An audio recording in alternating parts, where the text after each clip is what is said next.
Hi everyone. So I had a rather long break. It had been very long since I did a video, and but many things have happened along the way, and I guess it's maybe at some point in time I would do a video about all those things that happened along the way. But today I thought that there is something meaningful I would like to share. I did many things in my life. From teaching to accountancy, and I did lots and lots of stuff.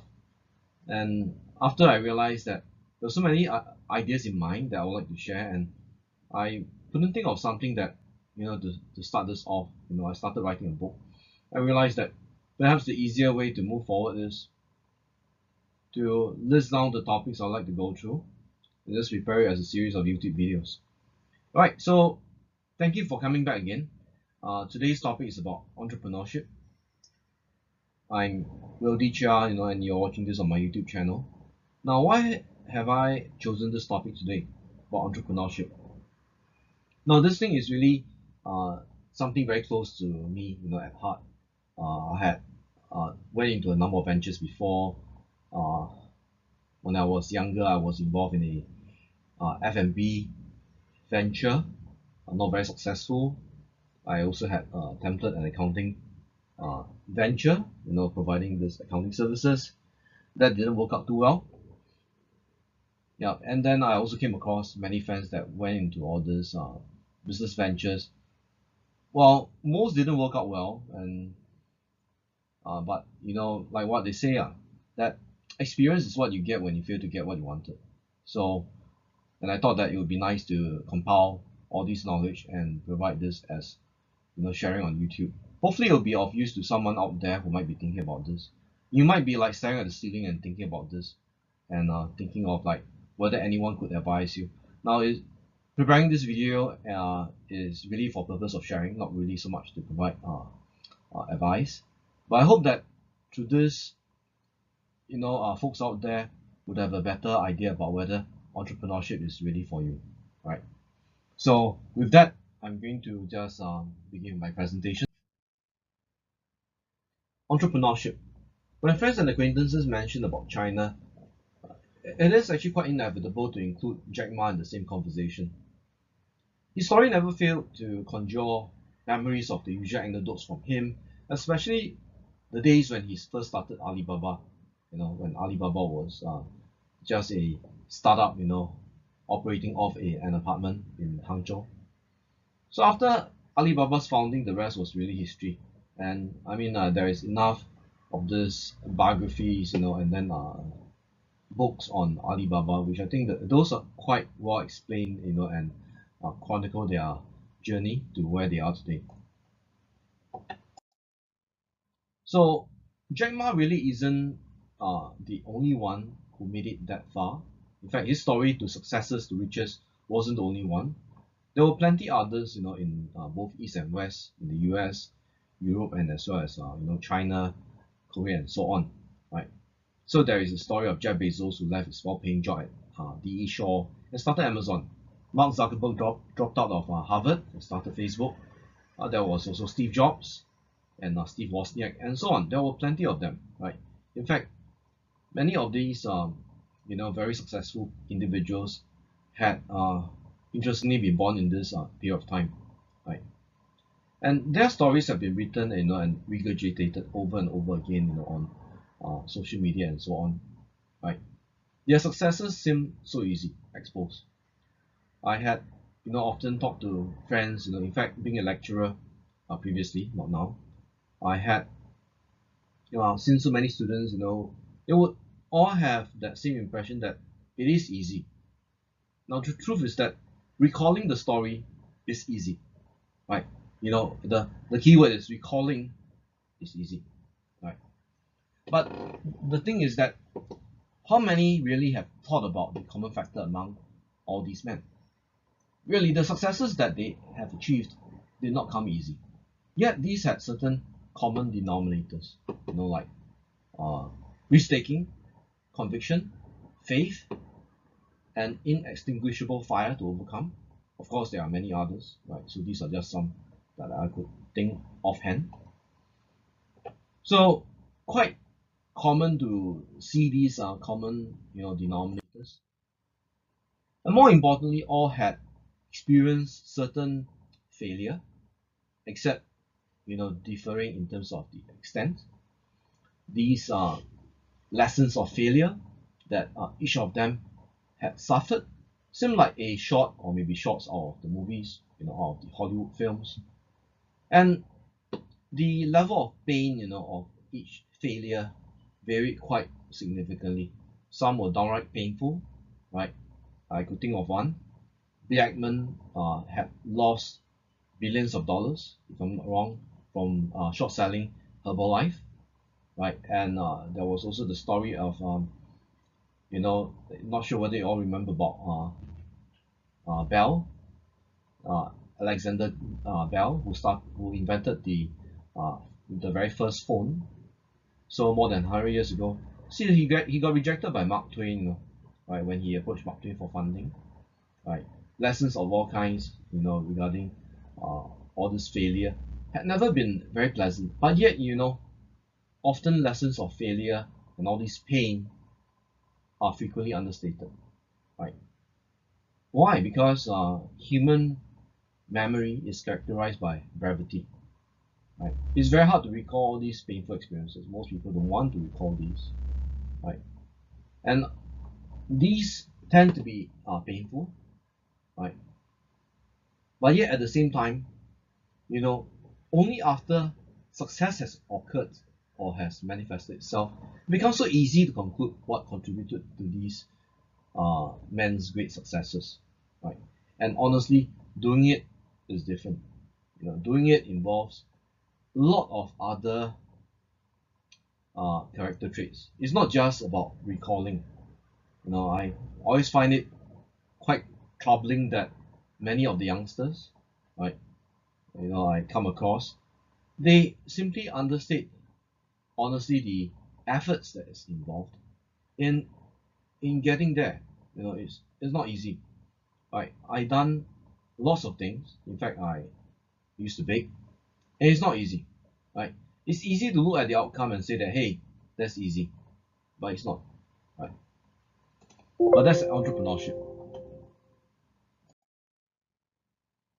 Well, the thing very interesting about our generation is that you know there are a lot more startups, entrepreneurs, trying to do something on their own. Never before had it been so easy to incorporate and register a business. Right? Like in Singapore, if you want to register a sole proprietorship, it just takes like what minutes, right? If you want to start operating on some social media platform like Facebook, it takes minutes too, right? Unlike in the past where if you want to advertise, get some customers, you will have to probably go through word of mouth. You probably will have to have a half-page advert on the mainstream press.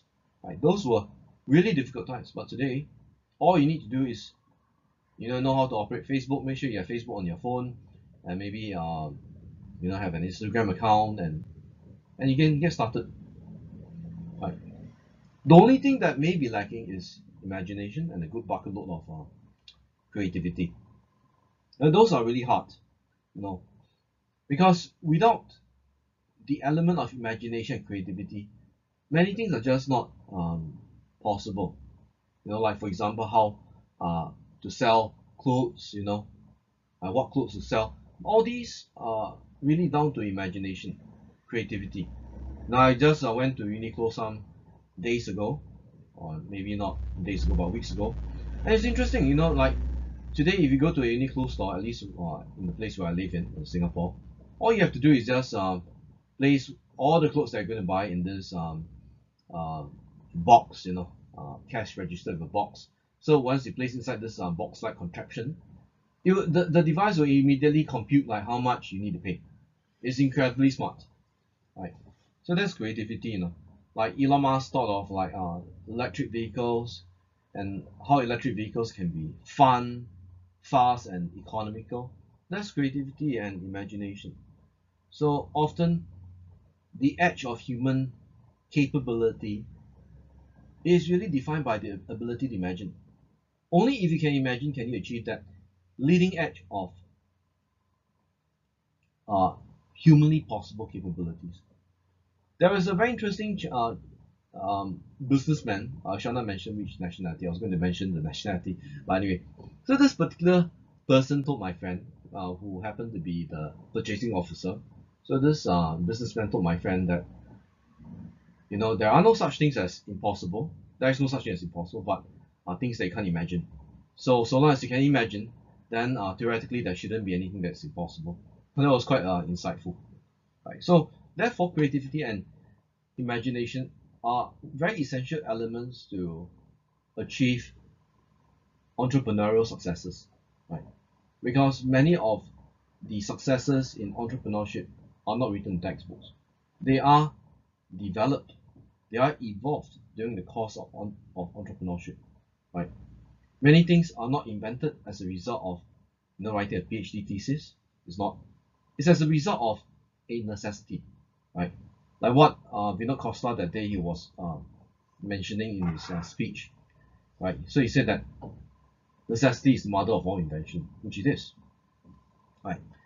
So creativity and imagination really are the important key ingredients, to uh, having a good start at entrepreneurship. In fact, to sustain a good business also requires a good amount of imagination and creativity. Right. Now, being an entrepreneur is what I've seen in many, youngsters in their 20s, 30s. They think of like, I want to be an entrepreneur, I want to be on my own. I do not want to report to my boss, what. It's like there are like hundreds and hundreds of reasons why many individuals would want to aspire to be an entrepreneur. Right. Of course, you probably have came across as many as I have. Right. So the trades that they went into are varied: retail, real estate, and so on. Right. Really, it's a diverse range of trades. Right. And mostly how they got started was that they had a random thought of wanting to start something with their lives, and they did. They just went ahead and do something. Right. And they started to crystallize their thoughts, the processes. But yet at the same time, there were those who simply imagined. They tried to dream. They had their thought experiments, and they did little or nothing. Right. Maybe they were too busy still dreaming. Right. And of course, like being in Singapore, quite a number naturally went into this food and beverage businesses. Not surprising, because food and beverage business typically, the elements of for success are usually quite predictable, like good location, strong client base, and you have a good menu, right? Good menu items to draw on all these customers. Myself, I also went into a F&B venture. So F&B venture is typically, or F&B store is typically one very easy trade to enter. Right? You don't need to be highly skilled. All you need to do is really just having you just need to have very good menu, right, to make it through. Of course, with good word of mouth. Hawker as a business in Singapore, hawkering is one of those very common, traits that young entrepreneurs would move towards, right? Depending on when you are viewing this video, you may have heard of many different comments, about hawkering, starting hawker store, ranging from path to riches to tough life and so on, right? And it's really difficult, And running a food store used to be something very much disdained by the younger generation. Not many people enjoy, like the long hours, standing and then waking up like in the early morning, preparing the food and so on. Really not very easy. But you know what? There are many of these hawkers that make millions of dollars a year, they do so well. Maybe not millions of dollars, but they have achieved at least financial successes.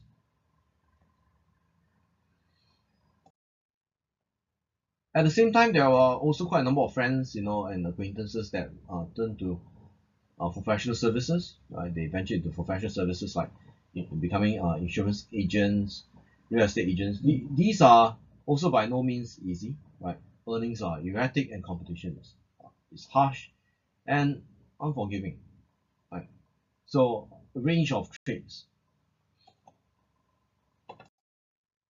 But all attempts at entrepreneurship or at starting all these ventures certainly involve some degree of courage, a good dose of recklessness, and sometimes even uh, a good amount of disrespect for established norms. Right? Why I say disrespect for established norms? That is, you will probably have folks that will tell you that, hey, that's impossible. I don't think that will work. And the norm is that most ventures fail. For example. But in order to succeed at entrepreneurship, it certainly involves challenging the established belief that most startups would fail, right? And to challenge these norms often also entails challenging one's you know state of sanity. Many of these enterprises, ventures end in silence after failing to turn financially viable. Now, I did mention this in the earlier part of my slide, but all entrepreneurs need to understand and bear in mind that while you might have a grand vision about what you want to do with your startup, but at the end of the day, what is really important is you need to ensure that it's financially viable. No startup or no venture is going to be tenable if it's money draining, for 10 years. It makes no sense. So ultimately, a good startup or a successful venture must, at the end, have some timeline, some milestone to turn financially viable, right? Now, forget that nonsense about you pour X dollars, over years and hoping that you will turn profitable. One of the terrible things to practice is hoping that something would happen. Now, in business, you cannot hope. Your real limited resource is not money but time, right? How many 5 years do you have? You don't have that many, right? You only have that much time. Of course, money is also a limited resource. So, as an entrepreneur, I think at least for me, what I realize is that you can have a fantastic, goddamn good idea, but you have to, at the end of the day, be able to achieve financial sustainability, right? Cash neutral, net cash positive if you can, right? And that is truly the mark and the proof that your business idea actually works, right? Now, not forgetting that, if you are out to have a business startup, the end goal is always profit. Now, if you're looking at doing charity, then don't watch this video. Do something else on YouTube. Please do, right? And that's this. And if you understand that the end goal is financial profitability, then you have to look back at your pricing, your costing, because if let's say financial profitability is the end goal, and it is, then costs have to be managed, and the appropriate price or retail price for the products have to be sensibly, and I emphasize that, sensibly derived, right? It makes no sense to go into a price war and hoping to eliminate competitors, right? We all think that low price, cutting ever lower prices, achieving ever lower prices means that you get more business, but it becomes unsustainable because at some point in time something will break, because a profitable business cannot operate uh, at understated costs. Some, in fact, almost all businesses will have some level of normalized costs. So no matter what you do, after you achieve your level of efficiency, you have to understand whether the pricing can be sustained. Right? Competition for customers is not wrong. It's very sane, very sound and rational. But then fighting to have every customer to jump on board with every single tool in the toolbox, including giving a good amount of discounts, is just not tenable, right? Some businesses just simply cannot be done, or some customers just, not all customer orders, not all of them have to be taken up, right? So that's why there is a very interesting book written by Kaplan Cooper on cause and effect. Kaplan Cooper said that failing to uh, price your product properly means that competitors will be referring customers to you, right? So it is very important to know that no matter how great your business ideas are, right, wonderfully conceived, and then the one-page deck is good enough for the main page of the financial press. Yes, but at the end, it has to be financially sustainable. You can only, cover the lights for that many hours, but thereafter you still have to see the daylight. You know, right? The truth is that in all planning, in every entrepreneur's thinking is that you can get by today, by giving a good discount, but at the end of the day, financial sustainability is still the uh, ultimate determining factor as to whether a business should still be kept running and alive. So honestly, fiction has to be convincing, and reality does not. To quote Monish Babai. So I came across this quote, and I think that's very uh, sound, because if a business doesn't generate cash flow, doesn't generate uh, any kind of repeatable profits over long term, what business is that, right? Unless you happen to have SoftBank, backing your venture, by all means, right? Do what you want to conquer the market. But we all have to come back to the reality that there is only this much cash burn that a normal sound person can sustain, right? So, but also it is a painful process, which is why I'm not sure what goes into the thinking of many other entrepreneurs want to be. I came across CEOs that they believe so deeply in their world, or believe in their views, that they simply disregard all other possibilities. Nothing wrong with that. But back to reality. That is, you have a great idea, but great ideas are not necessarily tenable in the long term financially. We still have to, at the end of the day, understand the economics and really have a sense, right, a business sense about whether the business you're pursuing is even workable. Right. Now, parting with a business that you have worked on for weeks and months is painful, but honestly, that's the same thing to do in many cases.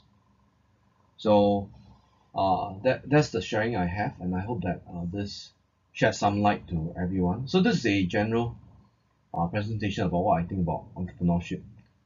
On the following video, I'll share a bit more about the strategies, the ideas, and hopefully that will be useful to some of you out there.